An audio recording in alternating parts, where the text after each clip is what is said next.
तो बच्चों, आज मैं 10th क्लास का चैप्टर नंबर 2 पॉलिनोमियल लेकर के उपस्थित हूँ।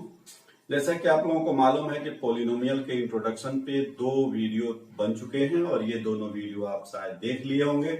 यदि आप दोनों वीडियो नहीं देखे हैं तो 9th में हो या 10th में हो, पहले उस दोनों वीडियो को देख लीजिए, तब जाकर के आप ये वीडियो देखिए। आपको निश्चित जितने भी इंट्रोडक्शन या जितनी भी जानकारी पॉलिनोमियल्स को पढ़ने के लिए चाहिए वह सभी 2 वीडियो के माध्यम से बता दिया गया है। आज हम लोग सीधे सीधे एक्सरसाइज को शुरू करते हैं। तो आइए आज हम लोग शुरू करते हैं एक्सरसाइज 2.1, क्लास 10th एक्सरसाइज 2.1। पहला क्वेश्चन है और इस क्वेश्चन के 6 पार्ट हैं। यहाँ ग्राफ दिए हुए हैं सबके लिए अलग अलग, और उस ग्राफ को देखते हुए हम लोगों को जीरोस बताना है। पिछले वीडियो में आपको बताया जा चुका है, zeros means the value of variables which makes the polynomial zero, यानी कि वेरिएबल का वह वैल्यू जो पॉलिनोमियल को जीरो कर दे उसको हम उस पॉलिनोमियल का क्या कहते हैं, जीरोस कहते हैं। और ये भी हम लोग जानते हैं कि जितने डिग्री का पॉलिनोमियल है उसके उतने जीरोस होंगे। अगर क्वाड्रेटिक है तो 2 होंगे, क्यूबिक है तो मैक्सिमम 3 होगा, लीनियर है तो 1 होगा। तो यहाँ एक पॉलिनोमियल है px और दिया हुआ है आपको y इक्वल टू px और इसका ग्राफ दिया हुआ है। पहला क्वेश्चन है 1 का 1, इसका ग्राफ देखिए दिया हुआ है ऐसे। ये तो हमारा एक्सिस हो गया, एक्स एक्सिस हो गया, ये हमारा वाई एक्सिस हो गया। इसका ग्राफ ऐसे है, एक्स एक्सिस को ये नहीं काट रहा है। तो ये पॉलिनोमियल जो है किसमें है, एक्स वेरिएबल में है, और एक्स एक्सिस को कहीं ये काट ही नहीं रहा, इसलिए इसके जीरोज नहीं होंगे। इसके जीरोज क्या होंगे, नहीं होंगे। और क्वेश्चन हमारा क्या पूछ रहा है कि find the number of zeros.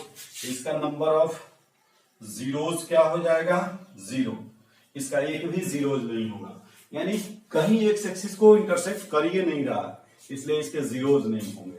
तो ये पहचान है कि अगर पॉलिनोमियल एक्स में है तो एक्स एक्सिस को काट, जिस पॉइंट पे वह काटेगा वहीं उसका जीरोज हो जाएगा। दूसरे का ग्राफ देखिए, दूसरा का ग्राफ ऐसे है, ऐसे है इसका ग्राफ। कैसे है, ऐसे।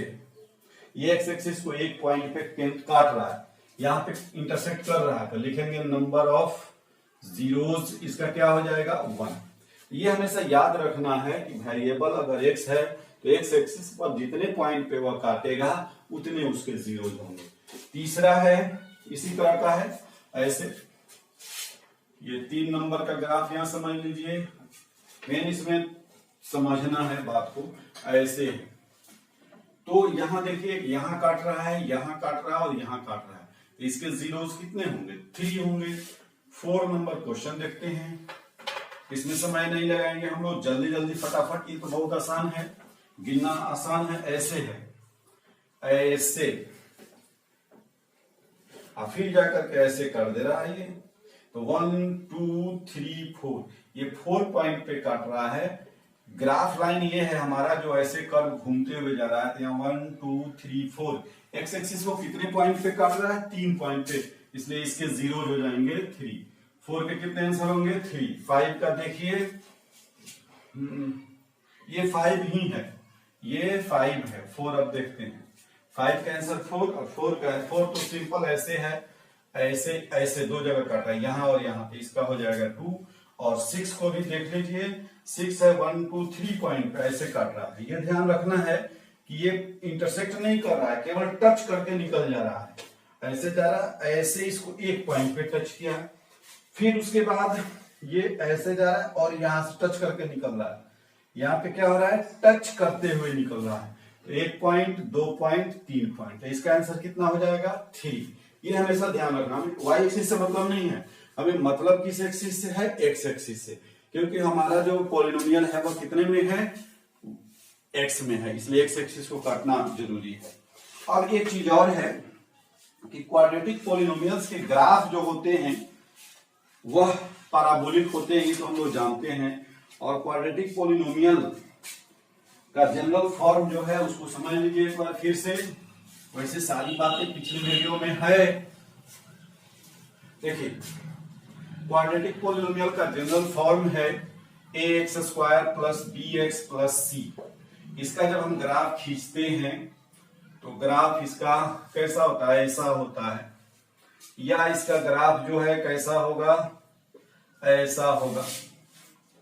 तो इसका ग्राफ u जैसा होगा या उल्टा u जैसा होगा। तो ये ध्यान रखना है कि ऐसा ग्राफ अगर दिया हुआ है इट मींस a जो है वो पॉजिटिव है, a क्या है, पॉजिटिव, और ऐसा ग्राफ है तो a निगेटिव, ये भी दिमाग में रखना है। a लेस देन 0 और यहाँ a, कभी कभी एग्जाम्स में ये ऑब्जेक्टिव क्वेश्चन में पूछता है।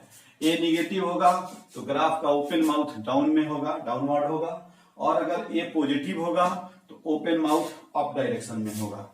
आइए अब हम एक्सरसाइज 2 के लिए कुछ बातें जान लें और एक्सरसाइज 2 शुरू करते हैं। हाँ बच्चों, तो एक्सरसाइज 2.1 तो हम लोगों ने कर लिया। 2.2 को शुरू करने से पहले हमें ये जानना होगा कि किसी क्वाड्रेटिक पॉलिनोमियल के ये जो है जीरोस और उसके कोएफिशिएंट में क्या रिलेशन होता है, उस रिलेशन को अभी हम लोग जानेंगे। वही चीज यहाँ लिख दिए हैं, relation between zeros and coefficient of a quadratic polynomial. जैसा कि हम सभी जानते हैं कि जनरल फॉर्म होता है ax² + bx + c। This is your quadratic polynomial. Here a, b and c constant, that is called coefficient. a is coefficient of x², b is coefficient of x and c is constant term। ये हमेशा ध्यान रखना है कि c में कोई variable नहीं है, that is constant term. b के साथ x का मल्टीप्लाई है, therefore b is called coefficient of x, and x² के साथ a मल्टीप्लाई है, therefore a is called coefficient of x²। अब यहाँ ये हम लोग जानते हैं कि अगर क्वाड्रेटिक पॉलिनोमियल है तो इसके 2 जीरोज होंगे। मैक्सिमम कितने जीरोज होंगे, 2 जीरोज होंगे। तो उन जीरोज का इस कोएफिशिएंट के साथ क्या संबंध होता है, इस संबंध को आज हम लोग उस रिलेशन को जानेंगे। जैसा कि हम जान रहे हैं कि इसी को जब भी हम सोल्व करेंगे तो हमारा x का वैल्यू जो आएगा, जिसको हम जीरोज बोलेंगे, वह किस में आएगा, a b c में ही आएगा। स्वाभाविक है, यहाँ x² और x के साथ जो भी इसमें इन्वॉल्व है वह a b और c है, तो डेफिनेट रूप से x का वैल्यू जो आएगा वह x a b और c में ही आएगा। तो अब हम क्या करते हैं कि इसके जो यदि ये x² ax² + bx + c है, that is called quadratic polynomial. तो इसके पावर 2 हैं, 2 डिग्री के हैं, इसलिए इसके जीरोज कितने आएंगे, तो 2 जीरोज आएंगे। अब हम 2 जीरोज में एक को अल्फा और एक को बीटा अगर मान लेते हैं, if alpha and beta are the zeros of quadratic polynomial, then alpha plus beta means sum of zeros and alpha into beta means product of zeros। अब अल्फा प्लस बीटा क्या होगा, ये होता है, इसको याद रखना है, -b/a। अब ये -b/a क्या है, तो b है क्या, यहां देखिए coefficient of x, coefficient of x divided by coefficient of x², ये याद रखना है। फिर अल्फा इंटू बीटा क्या होता है, तो ये होता है c/a, where c is constant term and a is coefficient of x²। तो अल्फा प्लस बीटा हमारा हो गया -b/a और अल्फा इंटू बीटा हो गया c/a। एक चीज हमेशा ये ध्यान रखना है, केवल a b और c याद नहीं रखना है, ये याद रखना है कि coefficient of x by coefficient of x², और यहाँ constant term by coefficient of x², क्योंकि कभी कभी एग्जाम्स में इसको उलट देता है। सपोज कीजिए a यहाँ दे दे और b को यहाँ दे दे और हम b/a लिख दे, तो हमारा आंसर क्या हो जाएगा, गलत हो जाएगा। इसलिए ऑब्जेक्टिव क्वेश्चन को बहुत सावधानी से देखना है। बोर्ड के एग्जाम्स में ऑब्जेक्टिव क्वेश्चन में ऐसा हेर फेर करके देता है, कभी कभी ऐसे दे देता है कि cx² + ax + b कोई क्वाड्रेटिक पॉलिनोमियल है और इसके जीरोज अल्फा और बीटा हैं, तो अल्फा प्लस बीटा क्या होगा। तो अगर हम सीधे -b/a लिख दें तो गलत हो जाएगा। हमें क्या याद रखना है कि माइनस कोएफिशिएंट ऑफ x, यहाँ b क्या है, x का कोएफिशिएंट है, तो यहाँ a है तो a और यहाँ c है तो c। तो this is the answer for a particular polynomial, not general. General form हमारा ये है, इसलिए फॉर्मूला हम लोग ऐसे याद रखते हैं। अब उसी का यूज करेंगे अगर क्वेश्चन के जनरल फॉर्म को चेंज करके दे। अब सपोज कीजिए आपको ऐसे दे दिया जाए 3x² + 7x + 11, तो यहाँ -b/a नहीं ना लिखेंगे, यहाँ क्या लिखेंगे -7/3। ये हो गया हमारा सम, और प्रोडक्ट पूछेगा तो क्या लिखेंगे 11/3। तो ये चीज ध्यान में रखना है। दूसरी चीज, प्रोडक्ट में पॉजिटिव और सम में निगेटिव है, तो ये इतना याद रखना है। तब एक्सरसाइज हम लोग शुरू करेंगे तो ज्यादा सुविधा होगा। इसको नोट कीजिए, एक्सरसाइज शुरू करते हैं। हाँ बच्चों, तो एक्सरसाइज 2.2 में क्वेश्चन क्या दिया है, यहाँ कुछ क्वाड्रेटिक पॉलिनोमियल्स दिए गए हैं। कह रहा है कि इनके जीरोज निकालिए, और जीरोज निकालने के बाद जीरोज और कोएफिशिएंट में जो अभी आपको रिलेशन बताए हैं, उस रिलेशन को आप वेरीफाई कीजिए कि क्या इस क्वेश्चन के हिसाब से वह रिलेशन हमारा सही है कि नहीं। तो सही तो है, ये है, उसको वेरीफाई कैसे करेंगे हम लोग, ये सीखना है। तो सबसे पहला काम है हम लोगों को क्या करना कि क्वाड्रेटिक पॉलिनोमियल का जीरोज निकालना। तो जीरो निकालने के लिए आपको कुछ मेथड्स हम बता दे रहे हैं। हम लोग यहाँ फैक्टराइज मेथड का इस्तेमाल करेंगे। तो जैसे 9th क्लास में फैक्टराइजेशन आप सीखे थे, एलिमिनेशन मेथड, उसी मेथड से हम इसको फैक्टराइज करेंगे। और जिस पॉलिनोमियल का भी, चाहे वह लीनियर हो, क्वाड्रेटिक हो, क्यूबिक हो, जिसका भी जीरोज निकालना है, जीरो निकालने के लिए हम लोग उस पॉलिनोमियल को सीधे जीरो के इक्वल कर देते हैं, और जो वेरिएबल का वैल्यू आता है that is called your zeros of that polynomial. तो यहाँ क्या करेंगे, इसको हम जीरोज के बराबर करेंगे, इक्वल करेंगे। सॉल्यूशन में लिखेंगे x² - 2x - 8। ये हमारा क्या होगा, फैक्टराइज करने का मेथड जो 9th में सीखे थे उसी का इस्तेमाल करना है। एक्सप्लीट कैसे करते हैं, तो x² के कोएफिशिएंट से कांस्टेंट टर्म को मल्टीप्लाई करते हैं। तो यहाँ कुछ नहीं है तो 1 छुपा हुआ है, यहाँ से 1 उठाएंगे, यहाँ से -8, तो 1 × -8 क्या हो जाएगा -8। ये बढ़िया समझ लीजिए, बार बार ये आपको मिलेगा, हर क्लास में मिलेगा। तो 1 को -8 से मल्टीप्लाई करेंगे तो क्या होगा -8। अब -2 को क्या करना है, आपको ऐसे तोड़ना है कि उसका सम या डिफरेंस जो आप लिख रहे हैं वो -2 ही शो करे, लेकिन वह जो दो पार्ट में बट रहा है वह दोनों पार्ट का प्रोडक्ट किया जाए, तो वह प्रोडक्ट जो है वह कितना के बराबर आ जाए, x² - 4x + 2x - 8। इसको हटा दीजिए यहाँ से, -4 और +2 मिलके क्या हो गया -2, यानी -4 + 2 क्या हो गया -2, और -4 × 2 क्या हो जाएगा -8। तो हमें यही ध्यान रखना है कि बीच वाले को ऐसे एक्सप्लीट करेंगे, ऐसे तोड़ेंगे कि उसका प्रोडक्ट फर्स्ट और लास्ट वाले के प्रोडक्ट के बराबर हो, लेकिन उसका वैल्यू भी चेंज नहीं हो। तो यहाँ हमने क्या किया, -4 + -2 किए। अभी दोनों में से कुछ कॉमन लेंगे, x, तो x - 4, ये दोनों में से कुछ कॉमन लेंगे, 2 कॉमन लेते हैं तो x - 4। अब ये हो गया हमारा x - 4 और x + 2। ये पॉलिनोमियल अब इस फॉर्म में आ गया। अब इसको जीरो के इक्वल करेंगे, therefore x - 4 × x + 2 = 0, then x - 4 = 0 और x + 2 = 0 करते हैं। क्योंकि दो चीज का प्रोडक्ट हो तो कोई एक 0 हो तो 0 हो जाएगा, या दोनों 0 हो तो भी 0 हो जाएगा। तो ये x = 4 और इससे हो जाएगा हमारा x = -2, और ये हमारा जीरोज निकल गया, आंसर हो गया। अब हमको वेरीफाई करना है कि दोनों का सम -b/a के इक्वल आ रहा है कि नहीं, और दोनों का प्रोडक्ट c/a के इक्वल आ रहा है कि नहीं। आएगा ही, उसी को वेरीफाई करना है। तो अब मान लीजिए, इसको अभी छोड़ दीजिए ऊपर वाले को, लेट अल्फा एक को मान लेते हैं, बीटा दूसरे को। तो अल्फा = 4 और बीटा = क्या मान लिए -2।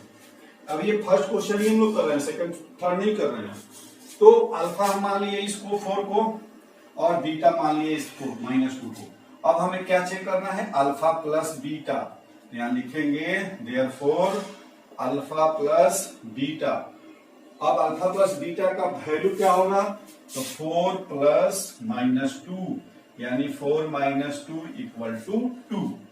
अब देखिए -b/a क्या है, तो -b/a, तो -2/1, तो -+ 2/1 यानी 2 हो जाएगा। आ तो गया। अब इसको अरेंज कैसे करेंगे, तो ये 2 है तो इसको हम लिख देंगे minus minus 2/1, minus minus plus 2/1 2 हुआ ही, तो ये चीज इस फॉर्म में आ गया। और ये फॉर्म क्यों है, क्योंकि यहाँ हमारा b-2 है और a1 है, तो ये आ गया हमारा b/ माइनस b/a। ये हमेशा ध्यान रखना है कि सम ऑफ जीरोस माइनस में आता है, माइनस b/a। अब अल्फा इंटू बीटा c/a लाना है। अब देखिए 4 इंटू -2, अल्फा है 4 और बीटा है -2, ये हो गया हमारा -8। अब c को चेक कीजिए, c -8 है, ये है a1 है, इसको हम लिख देंगे -8/1, यानी -8 हो गया c और a हो गया हमारा 1। तो इस तरह से ये भी आ गया -b/a और ये भी आ गया c/a, नीचे लिख देंगे वेरीफाइड, हो गया हमारा, कंप्लीट हो गया। तो इस तरह से आप काम करेंगे तो बिल्कुल परफेक्ट आंसर आपका होगा और एग्जाम में पूरे नंबर मिलेंगे। इसको नोट कर लीजिए। देखिए तो बच्चों क्वेश्चन नंबर 2 तो और आसान है। आइए, x की जगह पर s दिया, उसमें टेंशन नहीं लेना है। 4s² - 4s + 1, इसको इससे मल्टीप्लाई करेंगे, क्या आएगा 4 × 1 4 ही आएगा, -4 को तोड़ दीजिए, -2 -2 मिलकर -4, और दोनों का प्रोडक्ट करेंगे +4 हो जाएगा। वाह, बहुत आसान। तो क्या हो गया ये, इसको सबको हटाइए, equal to 4s² - 2s - 2s + 1, ये दोनों में से 2s कॉमन ले लीजिए तो 2s - 1, ये दोनों में -1 कॉमन लीजिए, 2s - 1। ये ध्यान रखना है हमेशा। एक काम और करना है, उसको बाद में अगले वाला क्वेश्चन में आ ही रहा, बता रहे हैं। अब 2s - 1 लिए तो ये भी हो गया 2s - 1, ये कॉमन ले लिए तो यहाँ 2s बचा और यहाँ क्या बचा, ये -1। तो अब ये 2s - 1 इंटू 2s - 1 किसके बराबर करेंगे, 0 के। तो 2s - 1 इक्वल टू 0 या 2s - 1 इक्वल टू 0, तो क्या हो जाएगा, ये 2s इक्वल टू 1 या 2s इक्वल टू 1, तो s बराबर 1/2 या s इक्वल टू 1/2, यानी यहाँ अल्फा और बीटा दोनों इक्वल आ गया। तो इक्वल आ गया तो अब हम क्या करेंगे, कोई बात नहीं, आ सकता है, लेट अल्फा इक्वल टू 1/2 और beta equal to 1/2, therefore alpha plus beta 1/2 plus 1/2 add करेंगे, 1/2 क्या हो जाएगा, 1 हो जाएगा। अब 1 जब हो गया तब इसको चेक कीजिए, इसको लाना है -b/a के फॉर्म में। यहाँ -b क्या है, -4 और 4, तो कोई दिक्कत नहीं है, -4/4 कर दीजिए, ये माइनस प्लस के हो जाएगा, 4/4 कट के 1 हो जाएगा, तो ये भी हमारा हो गया -b/a। अब अल्फा इंटू बीटा क्या है, तो 1/2 इंटू 1/2, ये हो गया हमारा 1/4, और देखिए C1 है, ये है, A4 है, ये है, तो ये हो गया हमारा C/a, और इस तरह से वेरीफाइड हो गया। तो है ना बहुत आसान। थोड़ी सी परेशानी कहाँ हो सकती है उस पर एक बार और चर्चा हम लोग कर लेते हैं। जब भी हम अल्फा प्लस बीटा निकालें तो निकालने के बाद कुछ आएगा, ये पॉजिटिव आएगा तो इसमें 2 को माइनस लगाना है, ये ध्यान रखना है, क्योंकि फॉर्मूला में माइनस है और आपका बी भी देखिएगा माइनस मिलेगा, तो ये 2 माइनस लगाने से माइनस दोनों कैंसिल हो जाएगा। दूसरी चीज है कि जब भी हम अल्फा प्लस बीटा या अल्फा इंटू बीटा का वैल्यू निकालें तो यहाँ चेक करें, हमें अल्फा प्लस बीटा इसके बराबर, ये दोनों के रेशियो के निगेटिव के बराबर होना चाहिए। तो वैसे जैसे यहाँ 4/4 1 हो गया, माइनस यहाँ है तो एक और माइनस लगा हुआ है, दोनों कैंसिल हो गया। तो इस तरह से ये करना होता है, थोड़ा सा यहाँ ध्यान रखना है। नोट कीजिए। तो बच्चों 3 है, 1 का 3 नंबर क्वेश्चन, तो से देखिए यहाँ 6x² -3 - 7x। देखिए थोड़ा सा ये आपको चकमा देने का प्रयास कर रहा है। हमारा जनरल फॉर्म जो है वो ax² + bx + c होता है, यहाँ x वाला टर्म बाद में है, कोई दिक्कत नहीं, उसको पहले अरेंज करेंगे। इसको क्या करेंगे, 6x² - 7x - 3 अरेंज कर लिए। अब अरेंज करने के बाद क्या करेंगे, अब वही काम करेंगे, 6 को 3 से मल्टीप्लाई करेंगे, 6 × -3 -18। अब 7 को ऐसे तोड़ेंगे तो उसका भी प्रोडक्ट -18 है, तो -7 को हम -9 + 2 कर देंगे, ये दोनों का प्रोडक्ट -18 आ जाएगा। यही चीज मेन खोजना है। तो अब ये तो हो गया -9 + 2, ये हो गया हमारा 6x² - 9x plus 2x minus 3। इस सबको रफ में करना है, इसको हटा दीजिए यहां से। अब क्या हुआ, ये दोनों में से 3x कॉमन दिख रहा है, 3x कॉमन लीजिए, 3 2 जा 6, 3 3 जा 9। यहाँ कुछ नहीं कॉमन है तो 1 तो हर जगह अवेलेबल है। अब 2x माइनस 3 और यहाँ 3x प्लस 1। अब इसको क्या करेंगे, 0 के बराबर करेंगे। 2x माइनस 3 इक्वल टू 0, दोनों को 0 कर लीजिए। अब क्या हो जाएगा, 2x माइनस 3 इक्वल टू 0 और 3x प्लस 1 इक्वल टू 0। अब ये हमारा हो जाएगा x इक्वल टू, ये 3 उधर जाएगा तो प्लस, ये 2 आएगा तो डिवाइड, और ये 1 उधर जाएगा तो माइनस, और 3 उधर जाएगा तो डिवाइड। अब इसको चेक कैसे करेंगे, वही काम करेंगे। लेट अल्फा इक्वल टू 3/2 और beta equal to -1/3। Therefore alpha plus beta equal to 3/2 plus minus minus 1/3। अब इसको कीजिए एलसीएम 6, 3 3 जा 9 माइनस 2 7/6। तो आपको बताए थे कि जब अल्फा प्लस बीटा का वैल्यू पॉजिटिव आ जाए तो कुछ नहीं करना है, -2 को लगा देना है। अब चेक कीजिए, देखिए तो हमारा b कितना है -7 और a कितना है 6 है, तो -7/6, ये लिख देंगे -b/a। अब अल्फा इंटू बीटा क्या है, अल्फा 3/2 इंटू -1/3, तो ऊपर गुना करेंगे तो -3/6। और देखिए तो c -3 है और ये आपका 6 है, इसमें कुछ नहीं करना पड़ा, सीधे लिख दिए। चाहे यहां लिखिए c/a और इस तरह से वेरीफाइड हो गया। तो है ना बहुत आसान।